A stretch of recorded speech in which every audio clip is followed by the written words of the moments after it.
All right, music fans, welcome back. It's Dave, the Real Music Observer, observing real music in real time for real people just like you right there, just like me right here.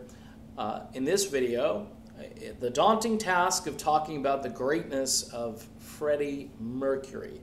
Yeah, a lot of folks have asked me over the last few months, hey, what do you think of Freddie Mercury? What do you think of Queen? And I'm like, it's just almost too hard to talk about how great Freddie was. Now, I had this debate with somebody about frontmen in rock bands, and I believe Freddie is the greatest. And he's like, why do you have to say he's the greatest? You know, why? I mean, he's good, but there are others that are good. And I'm like, yeah, but somebody has to be the greatest, and for me, it's Freddie. And this person happened to be a millennial, and it's like I can just imagine Little League, and here comes the participation trophy. And hey, thanks for playing, Johnny. You struck out 3 times, but here's a trophy for you. I have trouble communicating with certain groups of people nowadays. And I think that's why this channel continues to grow. And people, even if they disagree with me, I get a lot of that. I disagree with you, but I like the way you do this and so forth. And Freddie Mercury is the best, okay? Honorable mentions going out to Mick Jagger, Steven Tyler, Roger Daltrey. I mean, there are a lot of great, and you have your own great frontman. I think Jeff Scott Soto is a great frontman in Sons of Apollo or Journey or wherever he's been. I think he commands the stage. By the way, Jeff is a huge Freddie Mercury fan, which you have to take some of that showmanship, some of that bravado, some of that I can hold this audience in the palm of my hand, which if you go back and watch some of those live performances, Wembley Stadium, wherever Freddie was,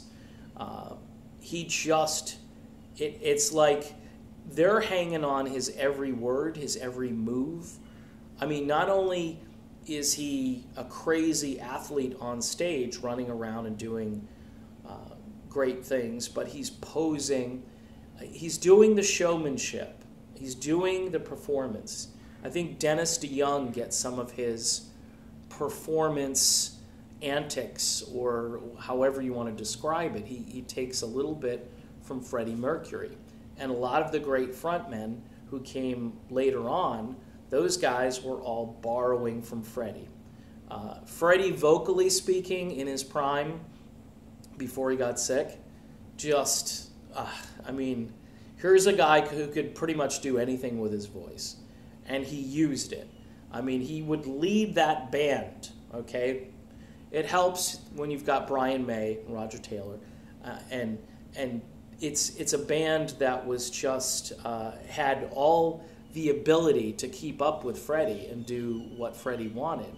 And the music started out as very hard rock and prog, and then evolved into more of a pop and just vocal, mind-bending, whether it's You're My Best Friend, Under Pressure, Bohemian Rhapsody, of course, but there's so much more to Queen. I had this album called Hot Space, which I could listen to over and over again.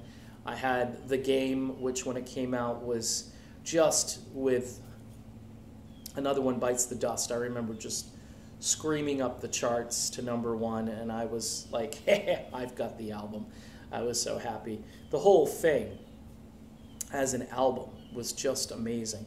And even later on, when Freddie was sick, you got things like I Want It All and Headlong, which were just, almost saying, look, we can go back and we can rock out again.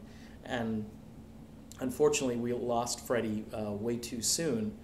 And who knows what kind of great music would have been in Queen's future. But it was almost like a meteor, it just burnt out as it flew across the cosmos. I mean, the guy was just insane. Lyrically, musically, vocally, and with performances like the ones that he used to log back in the late 70s and early 80s, it just, even up until like the mid 80s, I mean, the guy was the best.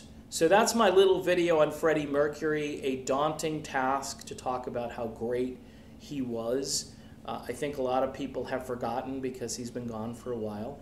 And look, Queen is out on the road these days with Adam Lambert, who does a little bit of Freddie Mercury. And that's why he's been successful, is because he's harnessed that performance element, that drama, that theater that Freddie had. And few vocalists really can do all of those things combined. They usually can do one or the other, but not both. And Freddie did it all, and he added his personality, his charisma, and his individual musical stamp that he used to put on everything. All right, that's it. That's all I got. I can't keep going on Freddie. There's a lot to be said, but he's the best, okay? Participation trophy, I get one, all right? Anyway, I'll be back soon. Talk to you then.